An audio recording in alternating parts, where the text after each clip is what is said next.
Hello दोस्तों, मैं आ रहा आपका दोस्त।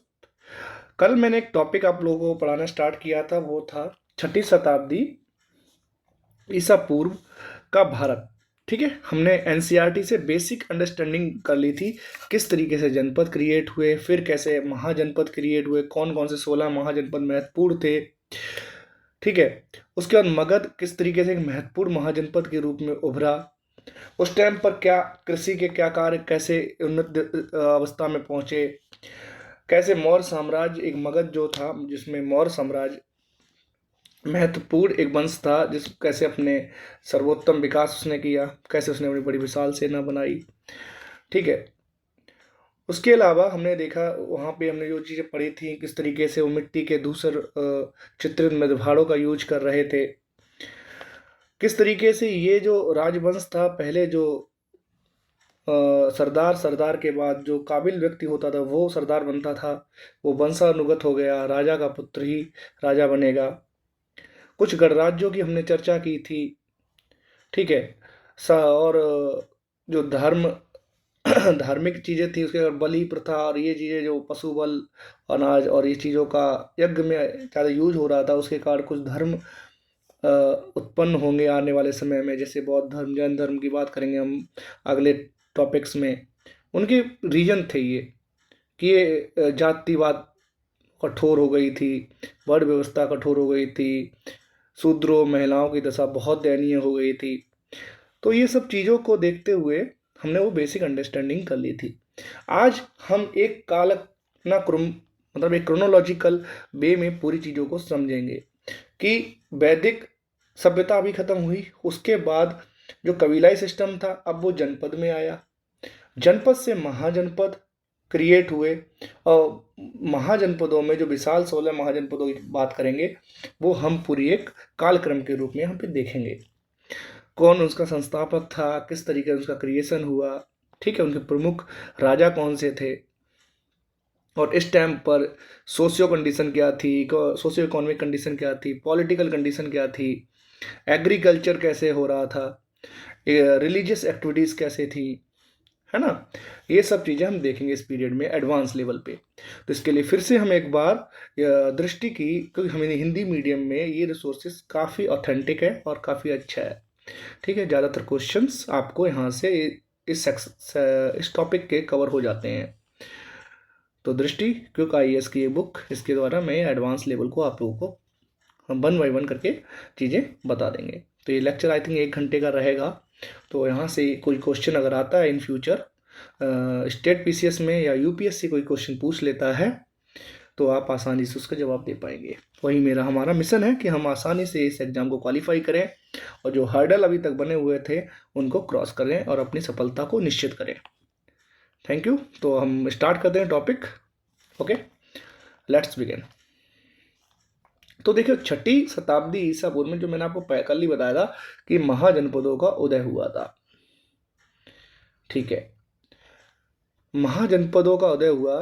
ये जो महाजनपदों का उल्लेख है वो कहाँ मिलता है हमें। मैंने कल आपको बताया था, एक निकाय है बौद्ध धर्म से संबंधित, अंगुत्तर निकाय, वहाँ से। और जैन धर्म के जो निकाय हैं वो है भगवती सूत्र। इन दो महत्वपूर्ण निकायों से हमें 16 महाजनपदों के बारे में पता लगता है, उनकी संख्या के बारे में पता लगता है। ठीक है, एक और बौद्ध धर्म का ग्रंथ है महावस्तु सेवी। ठीक है, तो इसमें आप देखिएगा जो सबसे ज़्यादा जो शक्तिशाली राज्य या महाजनपद थे, मगध। मगध की हमने लोकेशन आपको बताई थी, पटना के आसपास का क्षेत्र। सोन नदी महत्वपूर्ण थी, इसके जंगलों के कारण हाथी, लकड़ी, रथ, लोहा जैसी चीज़ें आसानी से उन्हें उपलब्ध हो जाती थी। कौशल, कौशल बहुत महत्वपूर्ण था। वत्स, वत्स बहुत महत्वपूर्ण था। अवंती, अवंती कहाँ पे था, जो नॉर्थ से साउथ जाने वाले रास्ते में पड़ता था। उज्जैन, हम लोग उज्जैन के बारे में जानते हैं, महाकाल की नगरी है और ये काफ़ी प्रसिद्ध जगह थी यहाँ से भी। और ये शिप्रा नदी के तट पर है। ठीक है, 16 महाजनपदों में एक जनपद था अस्मक। ये अस्मक आज भारत में नहीं है, ये पाकिस्तान में है। नो नो नो सॉरी, जो गंधार है वो पाकिस्तान में है, और जो अस्मक है वो जनपद वो दक्षिण भारत के गोदावरी नदी के किनारे स्थित है। तो आगे कभी ये पूछा जा सकता है क्वेश्चन कि अस्मक, कभी ये कंफ्यूजिंग है, जनरली लोग इसको नहीं पढ़ते हैं, तो इन बुक्स में आसानी से ये चीज़ें मिल जाती, तो हमें लाइन बाई लाइन इसीलिए पढ़ना होता है, कोई भी चीज़ हमसे मिस ना हो जाए। तो अशमक जो एक महाजनपद है वो साउथ इंडिया में है, गोदावरी नदी के किनारे। ठीक है, क्वेश्चन आएगा तो आप इसको आसानी से फिगर आउट कर सकते हैं। इन 16 जनपदों में मैंने 2 जनपद आपको बताए थे, बाजी और एक था मल्ल। बाजी, मल्ल और अंग, ये जनपद थे। यहाँ पे गणतंत्रात्मक व्यवस्था थी। प्राचीन काल में भारतीय कुछ क्षेत्र ऐसे थे जो गणतंत्र थे, और गणतंत्र की कल्पना कहाँ से आई थी? एथेंस से, जो हमने आपको कल दिखाया था। जबकि शेष राजतंत्रात्मक व्यवस्था ही थी। महापरिनिर्वाण सूत्र में 6 महानगरों की सूचना मिली है: चंपा, राजगृह, श्रावस्ती, काशी, कौशाम्बी, साकेत। ठीक है, तो जो महत्वपूर्ण चीजें थी मैंने आपको बता दिया। और जो लोहे का मिलना इस टाइम पे इनकी कृषि के लिए बहुत महत्वपूर्ण हुआ, कि आसानी से हमने जो हल था, हल लकड़ी का जो फलक था उसका फाल होता था, उसको लोहे में बदल दिया था, तो आसानी से मट्टी को खोद सकता था। हम कटाई बुनाई जंगलों की सफाई आसानी से लोहे के हथियारों से कर सकते थे। तो लोहे ने एक व्यापक परिवर्तन किया, एक मेटल जो कि सभ्यताओं में एक क्रांतिकारी परिवर्तन लाके किया। इससे उपज होने लगी, समृद्धि बढ़ी, लोग बढ़े, और ये राजा और ये राज्य समृद्ध होने लगे। ठीक है, तो अब एक एक को देखिएगा कि एक जनपद है, कभी कभी यूपी पीसीएस में यहाँ से क्वेश्चन बना देते हैं कि महाजनपद और उसकी राजधानी क्या है, उसको मैच करने के लिए क्वेश्चन आ सकता है। तो ये हम एक टेबल देख लेते हैं यहाँ पे। काशी, बनारस, काशी की जो राजधानी है बनारस है, और काशी से जुड़े हुए थे प्रसन्नजीत भी जुड़े हुए थे काशी से ही, और एक और थे, उनका नाम है अस तुम्हारे अजात शत्रु, वो भी काशी से जुड़ेंगे। देखिए आगे हम पढ़ेंगे तो हम इन सब चीज़ों को देखते जाएंगे। उसके बाद कौशल, कौशल जो देश है वो अयोध्या फैजाबाद मंडल में है। ठीक है, अंग, चंपा, भागलपुर, मुंगेर में है। मगध, राजगृह या गिरिब्रज, दक्षिणी बिहार में है। बाजी, बाजी की राजधानी क्या थी? वैशाली, जो उत्तरी बिहार में है। मल्ल, मल्ल कहाँ पे थे? कुशीनगर, कुशीनगर पे किसका ध्यान, तो किसकी वो मतलब किसकी मृत्यु हुई थी कुशीनगर में? गौतम बुद्ध जी की हुई थी, कुशीनगर में ही उनकी मृत्यु हुई थी। पावा, तृतीय भाग, तो उत्तर प्रदेश का गोरखपुर देवरिया क्षेत्र है। ठीक है, चेदी या चेती, ये बहुत महत्वपूर्ण है, और ज़्यादातर पूछा उत्तर प्रदेश के आसपास का एरिया है ये। तो सोथिमती या सुक्तिमती, तो चेदी जो है मध्य प्रदेश, उत्तर प्रदेश, जो झांसी और बुंदेलखंडी रीजन है ना, वहाँ से संबंधित है। उसके बाद वत्स, कौशाम्बी, इलाहाबाद और बांदा का क्षेत्र है। पांचाल, पांचाल, उत्तरी पांचाल अहिछत्र, रामनगर और बरेली वाला क्षेत्र, और दक्षिणी पांचाल कांपल्य, वो फर्रुखाबाद वाला क्षेत्र है। मत्स्य, मत्स्य विराटनगर, ये अलवर राजस्थान वाला क्षेत्र है। तो ये मत्स्य ज़्यादातर पूछ लिया जाता है कि ये कौन, इसकी राजधानी क्या है? विराटनगर कहाँ पे है? राजस्थान से है। सूरसेन, मथुरा आधुनिक ब्रजमंडल है। ठीक है, तो इससे देखिएगा हमें क्या समझ, इसका आप एक फिगर बना लीजिएगा। ठीक है, ये क्या मैप बना लीजिए, मैप मैंने कल आप दिखाया था, वहीं पे आप इसको एनसीईआरटी के उस मैप में आप इसको रख लीजिएगा, तो इससे कि आपको आसानी रहेगी इनको याद करने में। ठीक है, जो हमने अस्मक, जो साउथ इंडिया में गोदावरी नदी के तट पर है, ये पोतन या पोटली दक्षिण भारत का एकमात्र महाजनपद था। अवंती, इसकी उत्तरी उज्जैनी या दक्षिणी महेशमती, तो हमारी जो मूवी आई थी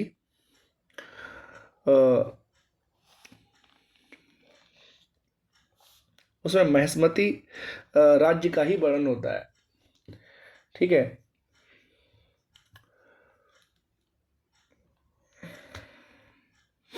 गंधार, तक्षशिला, पाकिस्तान में है, रावलपिंडी पेशावर के आसपास की जगह, कंबोज राजपुर हाटक कश्मीर की में है, और कुरु इंद्रप्रस्थ मेरठ और दक्षिणी पूर्व हरियाणा का क्षेत्र। अब बात करते हैं कि वैशाली या लच्छवी गणराज्य विश्व का प्रथम गणतंत्र माना जाता है। आई थिंक यहाँ से संबंध कौन रखते थे? वर्धमान महावीर जो जैन धर्म के संस्थापक हैं, वो यहीं से संबंध रखते थे। ठीक है। उसके बाद 4 शक्तिशाली महाजनपदों की बात करेंगे। मगध जो बिहार एरिया में है, कौशल उत्तर प्रदेश, वत्स उत्तर प्रदेश, और अवंती मध्य प्रदेश में उज्जैनी क्षेत्र में। ठीक है। अब जो एक नोट करने वाली चीज़ इन्होंने यहाँ पे दी है कि नालंदा विश्वविद्यालय विश्व के प्राचीनतम विश्वविद्यालय में से एक था। कहाँ था? बिहार में था। इसकी स्थापना गुप्त वंश के शासक, नोट डाउन कर लीजिए इसको, ये शॉर्ट नोट्स बना लीजिएगा कि नालंदा जो विश्वविद्यालय थी उसकी संस्थापना किसने की थी, स्टेबलाइज बाई हु। तो उनकी इस महान विश्वविद्यालय यूनिवर्सिटी की जो स्थापना की थी वो की थी कुमारगुप्त प्रथम जी ने। ठीक है। गुप्त वंश के शासक थे प्रथम कुमारगुप्त, उन्होंने की थी। विश्व का सबसे प्राचीन वैभवशाली महानगर पाटलिपुत्र है, ये भी बिहार में है, 221 BC के अंतर्गत देते हैं। तो बहुत बार स्टेट PCS या UPSC भी पूछ सकता है कि अंगुत्तर निकाय, वो निकाय बौद्ध धर्म का जिसमें 16 महाजनपदों का जिक्र है, और उन्हीं जनपदों का हम एक एक करके संक्षिप्त में वो कहाँ हैं, उनसे कौन कौन से राजा रिलेट करते हैं, हम पढ़ते हुए फटाफट चलेंगे। ठीक है। मैं आप लोगों को एक मैप के थ्रू भी इसको बता सकता था, लेकिन इससे क्या ना हमें रिकॉल पावर थोड़ी, हम जब दोबारा से जब रिवीजन आप लोग करेंगे तो डेफिनेटली आप एक मैप बना लीजिए इंडिया का, और इंडिया का मैप उस टाइम के हिसाब से प्राचीन मैप, जिसमें कि पाकिस्तान भी भारत का हिस्सा होगा, बांग्लादेश भी भारत का हिस्सा होगा, इस तरीके से एक मैप बनाइए, और उसमें फिर इन महाजनपदों को पॉइंट आउट करने की कोशिश करिएगा लोकेशन वाइज, आज के लोकेशन के अकॉर्डिंग। ठीक है। तो आप आसानी से इनको रिकॉल कर लेंगे समय के आसानी से। तो इसी में एक एक राज्य को, जो काशी हम जानते हैं, बनारस। ठीक है। बनारस जहाँ पर भोले बाबा विश्वनाथ टेम्पल है, शिव शंकर जी का, मतलब भोले बाबा जी का टेम्पल है, बहुत प्रसिद्ध टेम्पल है। आप जाइए कभी वहाँ घूमने के लिए बनारस में। ठीक है। और उनमें घाट हैं कुछ जो बहुत महत्वपूर्ण, 80 घाट है एक काशी का, और एक घाट जहाँ पर आई थिंक अंतिम संस्कार होता है, तो वो घाट है मणिकर्णिका। तो मणिकर्णिका घाट में जाएंगे तो आप देखेंगे वहाँ पे लोगों का अंतिम संस्कार भी वहीं पे होता है। तो ये कुछ महत्वपूर्ण घाट है जो बनारस में है। बनारस एक पवित्र नदी, गंगा नदी के किनारे में बसा हुआ है और प्राचीन नगरी है, इसीलिए इसका बहुत महत्व है। ठीक है।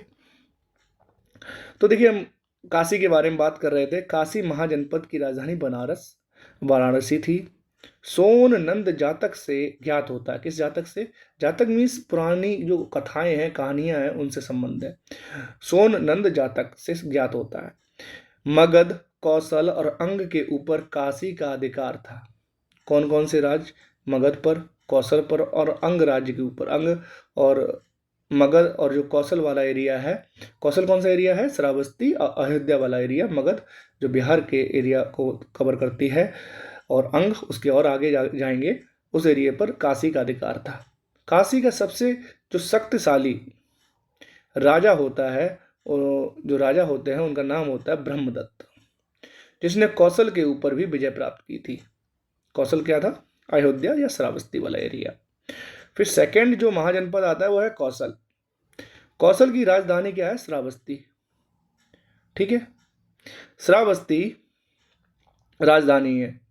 रामायण कालीन कौशल राज्य की राजधानी अयोध्या थी, और यह राज्य उत्तर में नेपाल से लेकर दक्षिण में सई नदी तथा पश्चिम में पांचाल से लेकर पूर्व में गंडक नदी तक फैला हुआ था। बहुत बड़े एरिया में यह राज्य फैला हुआ था कौशल।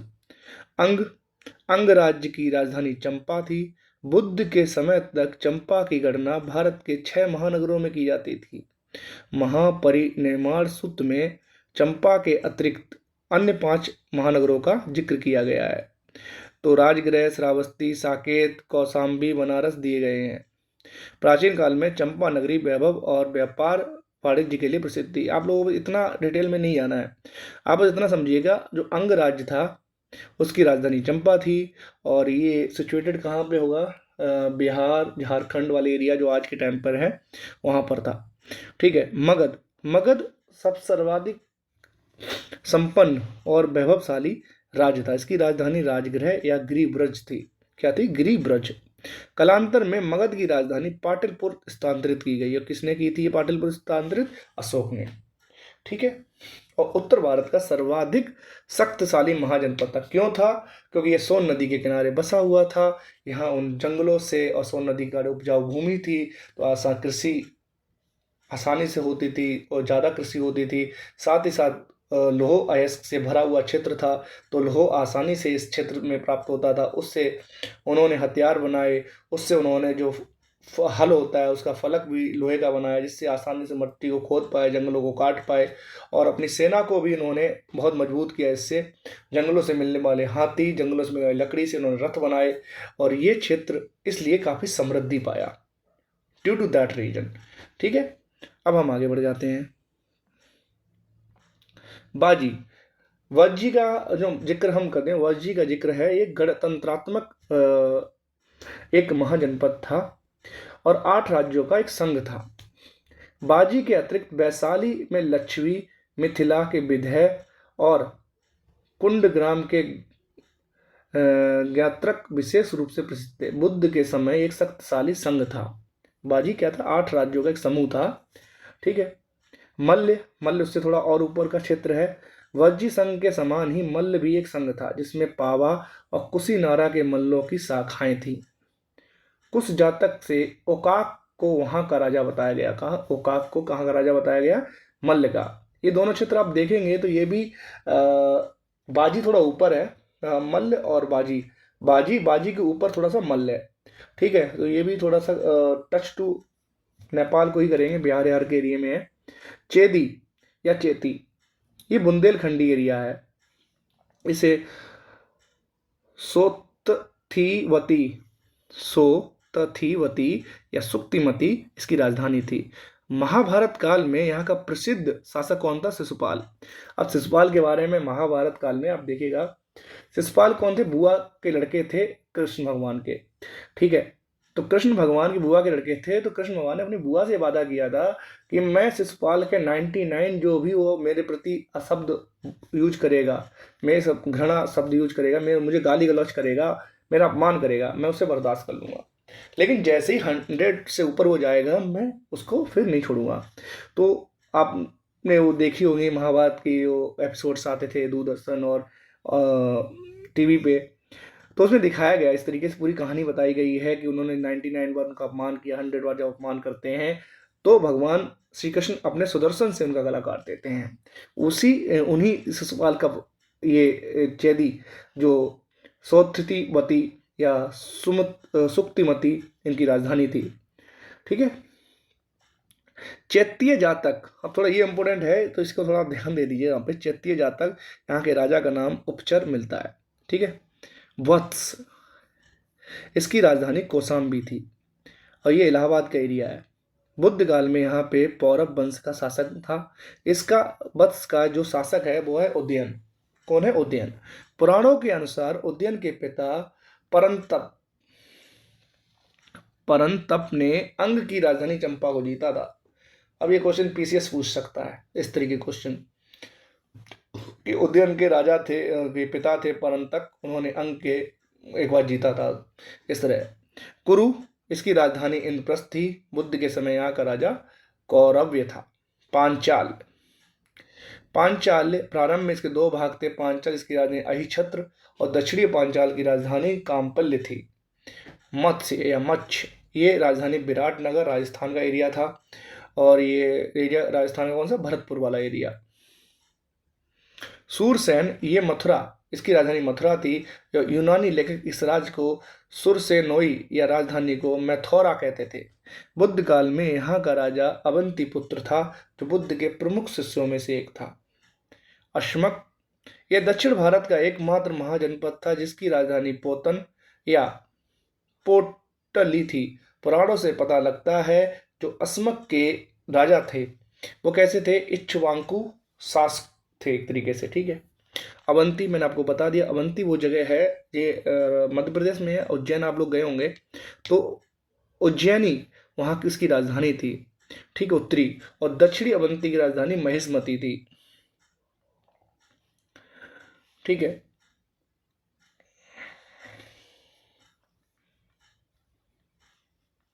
महिष्मती, तो इसी महिष्मती राज्य पे अभी जो महेंद्र बाहुबली बाहुबली जो मूवी आई थी उसका आप देखिए, उसमें महिष्मती राज्य का जिक्र किया गया है, ठीक है। तो कहीं ना कहीं जो लेखक भी हैं अगर कोई कहानी लिखते हैं तो पूरी तरह से सच तो नहीं होती है, क्योंकि उसमें सिनेमैटिक सीन्स डालने पड़ते हैं, थोड़ी इंटरेस्टिंग बनानी पड़ती है मूवी। लेकिन इतिहास के इन्हीं राज्यों को, इन्हीं प्राचीन शहरों के नामों को यूज करते हैं लेखक और फिल्म मेकर्स। तो उसी में महिष्मती जो है वो दक्षिणी उज्जैनी अवंती की राजधानी थी। राजनीतिक और आर्थिक दोनों दृष्टि से उज्जैनी प्राचीन भारत का अत्यंत महत्वपूर्ण जगह था, जहां लोहे के खाने और लोहार इस्पात के अस्त्र शस्त्र निर्मित किए जाते थे। गांधार, इसकी राजधानी तक्षशिला थी। तक्षशिला प्रमुख व्यापारी नगर था। अब तक्ष इसका गांधार मथुरा हो गया, उज्जैनी हो गया, इनका एक महत्वपूर्ण महत्व है, क्योंकि ये पासेस थे एक तरीके से उस टाइम पे। कोई भी व्यापारी हुआ या कोई भी इन्वेंडर हुआ, अटैक करने वाला हुआ, तो इन जगहों को उसको क्रॉस करना पड़ता था। तो ये महत्वपूर्ण जगह थी। गंधार जब नॉर्थ वेस्ट फ्रंटियर की एक जगह मानी गई है, वहीं पर मथुरा भी इसी तरीके से। जब मथुरा आते हैं तो वहाँ से पूरा नॉर्थ ईस्टर्न पार्ट जो स्टार्ट हो जाता है, बिहार, आपका ईस्टर्न उत्तर प्रदेश, वो पूरा एरिया कवर होता है वहाँ से, ठीक है। ये जाने के लिए मथुरा है, गंधार है। नीचे जाने के लिए, पूर्व से पश्चिम जाने के लिए दो जगह प्रमुख जगह पड़ती हैं। और नीचे वो नॉर्थ से साउथ जाने के लिए आपको दिखे उज्जैनी एक प्रमुख महाजनपद पड़ता था। तो इसकी इसीलिए बहुत महत्वपूर्ण लोकेशन पे थी ये दोनों महाजनपद। इसके बाद कंबोज। कंबोज इसकी राजधानी राजपुर अतः हाटक है। ये जम्मू एंड कश्मीर, कश्मीर का एक जगह थी। अब राजतंत्र और गणतंत्र में तो मैंने आप लोगों को बता ही दिया था कि गणतंत्र में क्या होता है, जो भी शासक है, जो भी वहाँ का शासन करने वाला, सरकार चलाने वाला व्यक्ति है, वो उसका चुनाव जनता करती है, ठीक है। Peoples elected his own rulers. But in राजतंत्र में क्या होता है कि जो भी राजा होता है वो वंशानुगत होता है, मतलब राजा का पुत्र ही राजा बनता है। That is the difference. वहाँ जनता द्वारा राजा नहीं चुना जाता है, शासक नहीं चुना जाता है, ठीक है। अब बुद्ध के समय गणतंत्र की बात कर लेते हैं। कुछ जगह हैं जो बुद्ध के समय थी और वो गणतंत्र थी। तो उसमें देखिए, बुद्ध काल में 16 जनपदों के अलावा गंगा घाटी में कई गणतंत्रों के अस्तित्व मिलते हैं। बुद्ध के समय ही 10 गणतंत्र थे जो इस प्रकार से हैं। कपिल वस्तु के शाक्य। अब कपिल वस्तु के शाक्य जहां गौतम बुद्ध का जन्म हुआ था, लुम्बिनी में, ठीक है। उसके बाद सुम सुमारा के भाग, कुछ अन्य स्रोतों का नाम सुसु भारगिरी अथवा सुम गिरी के नाम से भी जाना जाता है। अलकप के बुली, कैसपुत्र के कलाम। तो कैसपुत्र के कलाम, तो बुद्ध के गुरु का नाम पूछा जा सकता है। तो ये इनका नाम क्या था, अलार कलाम, इसी से संबंधित है, गुरु अलार कलाम। राम ग्राम के कौल्य, और राम ग्राम के जो कौल्य थे वहां से ही कौन आया था, जो बुद्ध की पत्नी थी वो कहाँ की थी, कौल्य गणतंत्र की राजकुमारी थी। कुशीनारा के मल्ल, कुशीनारा में किसका महापरिनिर्वाण हुआ था, गौतम बुद्ध जी का हुआ था। पावा के मल्ल, पीपली वन के मौर्य और वैशाली के लक्ष्मी। तो यहाँ किनका जन्म हुआ था, यहाँ पर वर्धमान महावीर स्वामी, जिनका जैन धर्म संस्थापक, उनका जन्म हुआ था। मिथिला के विधेय, ये सभी जो 10 हमने आपको जनपद बताए हैं, ये सभी के सभी गणतंत्र थे, ठीक है। इसके बाद देखिए, अब हम एक एक करके इसमें इन गणतंत्रों के बारे में थोड़ा थोड़ा ब्रीफ में दिया गया है कि कपिलवस्तु के शाक्य जो थे, इसकी राजधानी कपिलवस्तु थी। ठीक है, इसे शाक्य वंशीय सुकीर्ति ने प्रतिस्थापित करवाया था। किसने बनाया था? सुकीर्ति द्वारा इस वंश की स्थापना की गई थी। बुद्ध का जन्म भी इसी गढ़ राज्य में हुआ था। शाक के लोग अपनी जाति के बाहर अपनी कन्याओं का विवाह नहीं करते थे।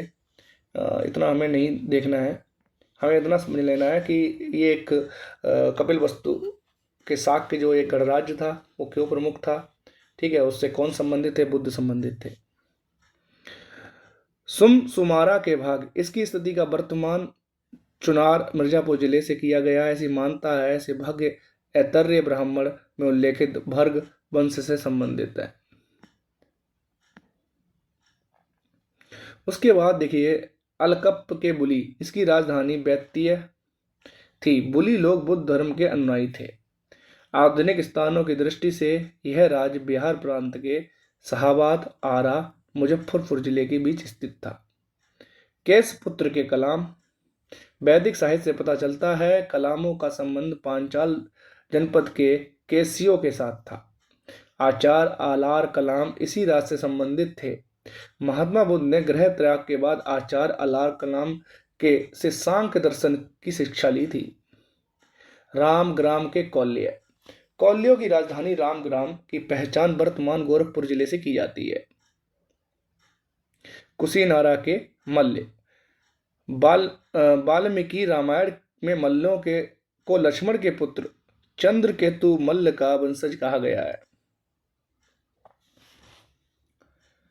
ठीक है, पिपली वन के मौर्य, किंवदंती है कि मौर्यों के प्रदेश के निवासी होने के कारण उन्हें मौर्य कहा गया।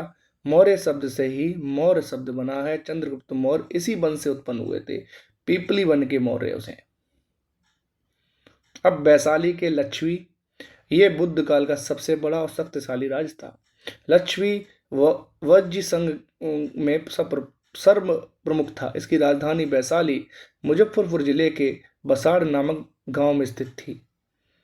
महावज्ञ जातक में वैशाली को एक धनी, समृद्धशाली और घनी आबादी वाला नगर कहा गया। अब हमें ये सब जानकारी कहाँ से प्राप्त हो रही है? जो जातक कथाएं हैं उनमें इन सब बातों का जिक्र है। जैसे एक महावज्ञ जातक है, उसमें इस वैशाली जो गणतंत्र है उसकी पूरी जिक्र किया गया है। लक्ष्मियों ने महाबुद्ध के निवास के लिए महावन में प्रसिद्ध कुटाग्रशाला का निर्माण कराया था और यहाँ रहकर बुद्ध ने अपने उपदेश दे दिए।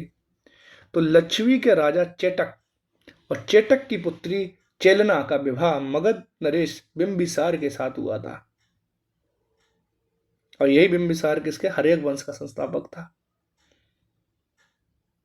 महावीर की माता त्रिशाला उसकी बहन थी। ठीक है, जो महावीर स्वामी है उनकी माता जो थी त्रिशाला, इनकी चेटक की बहन थी, उनकी बहन थी। मिथिला के विधेय, यहाँ के राजा जनक अपनी शक्ति और दार्शनिक ज्ञान के लिए सुप्रसिद्ध थे। इनकी राजधानी मिथिला की पहचान वर्तमान में जनकपुर से की जाती है। अब हम ने एक ब्रीफ अंडरस्टैंडिंग क्रिएट कर ली है कि हमें चीज़ें क्या क्या पढ़नी थी इसमें। अब हम यहाँ से पढ़ना स्टार्ट, जो हमारा मेन टॉपिक था वो हम उस टॉपिक तक अब पहुँचे हैं कि हम राजवंशों के बारे में पढ़ेंगे, जहाँ से लगभग क्वेश्चन कोई ना कोई आ ही जाता है। ठीक है, तो फटाफट इसको पहले ये देख लेंगे, मगध का एक परिचय ले लेंगे, हमें ऑलरेडी पता है। उसके बाद उसकी भौगोलिक स्थिति के बारे में भी हम बता देंगे, क्या क्या था, क्या क्या चीज़ें उससे वो चीज़ हम पहले डिस्कस कर लिए हैं। तो मैं जल्दी जल्दी इसको एक बार रीड आउट कर देता हूँ कि मगध एक का परिचय की बात करें तो मगध प्राचीन काल में 16 महाजनपदों में एक था। ठीक है, ये बुद्ध काल और उसके बाद के काल में उत्तरी भारत का सर्वाधिक और शक्तिशाली समृद्ध जनपद था। इसकी स्थिति दक्षिणी बिहार के क्षेत्र में थी। इसके अंतर्गत इसकी राजधानी को राजगृह या गिरिव्रज के नाम से बाद में से पाटलिपुत्र की राजधानी बन गई। इसकी ये 5 पहाड़ियों से घिरा हुआ था। भगवान बुद्ध के पूर्व बृहद्रथ और जरासंध यहाँ के प्रतिष्ठित राजा थे। ठीक है, ये जरासंध की आप देखिए कहानी किसमें है, जो महाभारत है उसमें पूरा जरासंध का जिक्र किया गया है। भौगोलिक स्थिति देखिए, मगध की सीमा उत्तर में गंगा से दक्षिण में विंध्य क्षेत्र तक फैली हुई थी। पूर्व में चंपा से पश्चिम में सोन नदी तक फैली हुई थी। ठीक है, अंगराज की राजधानी क्या थी? चंपा थी ना, जो मैंने आपको बताया था। मगध की राजधानी कालांतर में पाटलिपुत्र स्थानांतरित हुई। ये भूमि उपजाऊ थी, सोन नदी बह रही थी, यहाँ से आसानी से लोह और नवीन तकनीक लोह जो कृषि और अन्य चीज़ों में प्रयुक्त हुआ, तलवार बनाने में, लड़ाई में जो तलवारें यूज हो रही थी उनके लिए प्रयुक्त हुआ, कृषि में यूज हुआ, जो जंगल थे, जो उपजाऊ भूमि थी, इसने इस पूरे प्रदेश को एक समृद्धशाली प्रदेश में कन्वर्ट कर दिया।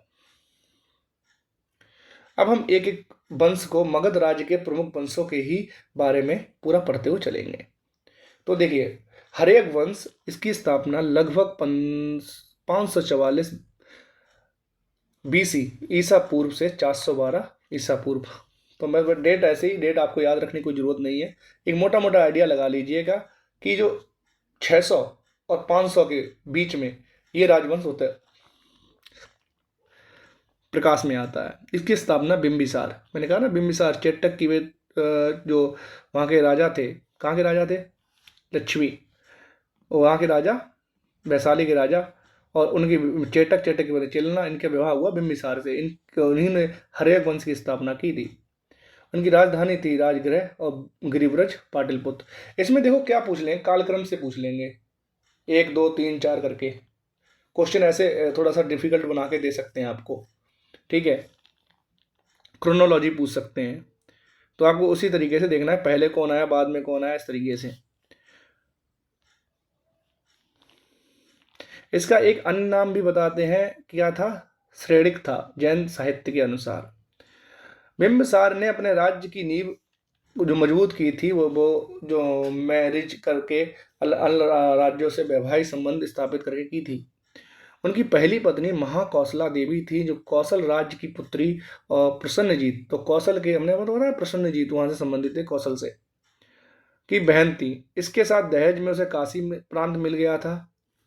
तो यहीं से पता लगता है, जो काशी दहेज में किनको मिला था? बिंबिसार को, अपने ससुर से। किससे मिला था? ससुर से। ससुर कौन थे? कौशल राज, और उनके पुत्र थे प्रसन्नजीत।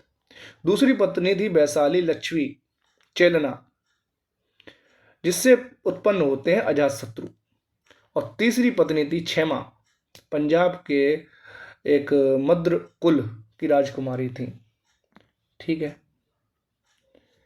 बिंबिसार को वैवाहिक संबंधों में बड़ी राजनीतिक प्रतिष्ठा मिली, और जैसे उन्होंने 3-4 जगह शादी की, तो डेफिनेटली उनकी शक्ति में इजाफा तो होना ही था।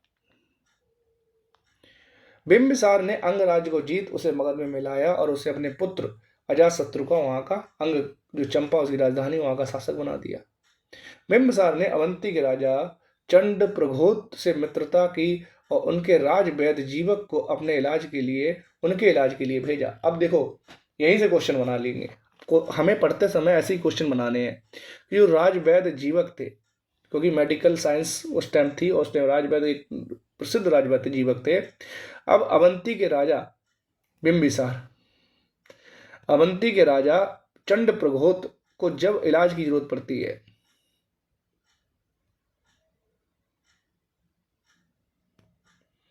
तो उन्होंने अपने राज वैद्य जीवक, जो बिंबिसार के राज वैद्य होते जीवक को, उनके इलाज के लिए भेजा था।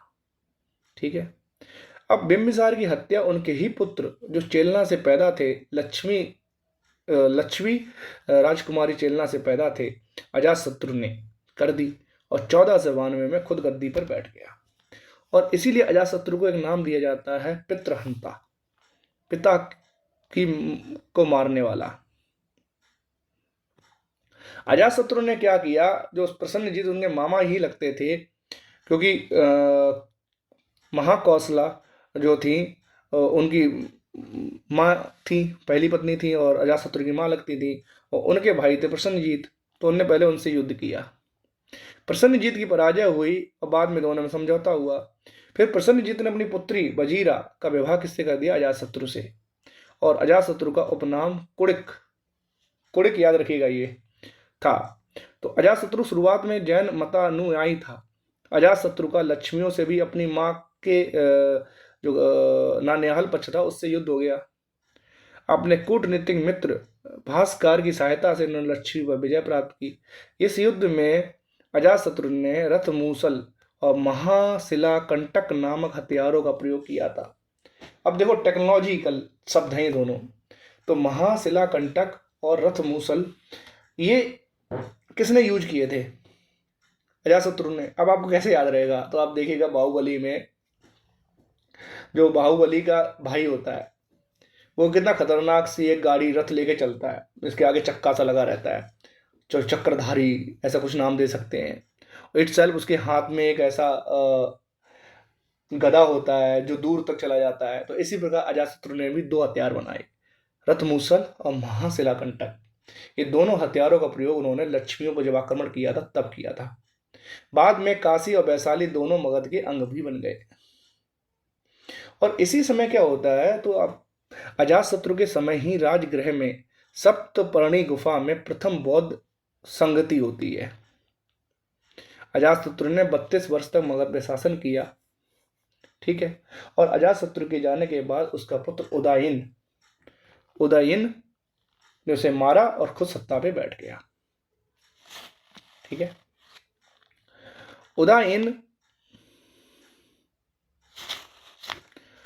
उदयन पुराणों और जैन ग्रंथों के अनुसार उदयन ने गंगा और सोन नदियों के संगम तट पर पाटलिपुत्र कुसुमपुरा नामक नगर की स्थापना की, उसे अपनी राजधानी बनाया। वो भी जैन मतानुयायी था। हर्यक वंश का अंतिम राजा उदयन का पुत्र नागदशक और उसको उसके ही अमात्य शिशुनाग ने पद से हटाकर मगध की गद्दी पर अपना अधिकार किया और शिशुनाग वंश की स्थापना की। तो इस वंश का संस्थापक शिशुनाग को माना जाता है और इसी के नाम पर इस वंश का नाम पड़ता है शिशुनाग वंश, ठीक है। इसने अवंती तथा वत्स राज्य पर अधिकार करके इसमें अवंती पर और वत्स पर, वत्स कहाँ था? कौशाम्बी इलाहाबाद का एरिया, और नीचे उसने अवंती उज्जैन का एरिया वहां पर अधिकार कर लिया और उसे मगध राज्य में मिला दिया। अभी हम पूरे मगध राज्य के राजाओं के बारे में बात कर रहे हैं, ठीक है। और वैशाली को उसने क्या किया? राजधानी बना लिया, ठीक। इसके शासन के समय मगध साम्राज्य के अंतर्गत बंगाल से होकर मालवा तक का भूभाग शामिल हो, बहुत बड़ा भूभाग इसके टाइम पे आ गया। और इसी महावंश क्या है? बौद्ध धर्म का एक ग्रंथ है। उसके अनुसार ये कहते हैं कि शिशुनाग की मृत्यु के पश्चात उसका पुत्र काल अशोक गद्दी पर बैठा और काल अशोक के टाइम पर ये बोला जाता है द्वितीय बौद्ध संगति होती है वैशाली में, ठीक है। इसका पुराना नाम पुराणों और दिव्यावदान से काक वर्ड मिलता है, काला होगा बहुत ज्यादा इसलिए इसको हमने काक वर्ड, मतलब उसका काला रंग के कारण उसका नाम पड़ा काला अशोक। इसने वैशाली के स्थान पर पाटलिपुत्र को अपनी राजधानी बनाया और 28 वर्षों तक उस पर राज किया। इसी के समय द्वितीय बौद्ध संगति, जैसे मैंने आपको बताया, और बौद्ध धर्म दो भागों में बटा, स्थविर और महासंघिका, ये आपको याद रखना है, ठीक है। तो देखिए बाण भट्ट जो बहुत बाद में आएंगे हर्ष के टाइम पर, उनके द्वारा रचित हर्ष चरित्र के अनुसार जो काकवड़ को राजधानी पाटलिपुत्र में घूमते समय एक महापदम नंद नामक व्यक्ति ने चाकू मारकर हत्या कर दी और यही महापदम नंद वंश का संस्थापक होगा। तो महाबौद्धि वंश के अनुसार काल अशोक के 10 पुत्र थे, इतना बहुत याद रखना नहीं है आपको। अब आगे बढ़ना है कि महापदम नंद की ये जानकारी हमें कहाँ से मिलती है? बाण भट्ट द्वारा रचित हर्षचरित से, कि उनने मार दिया काकबड़ को, मतलब काल अशोक को, ठीक है। तो नंद वंश आ जाता है। नंद वंश के संस्थापक महापदम नंद हैं, ठीक है। तो महापदम नंद को हमने बोला है सर्वक्षत्रांतक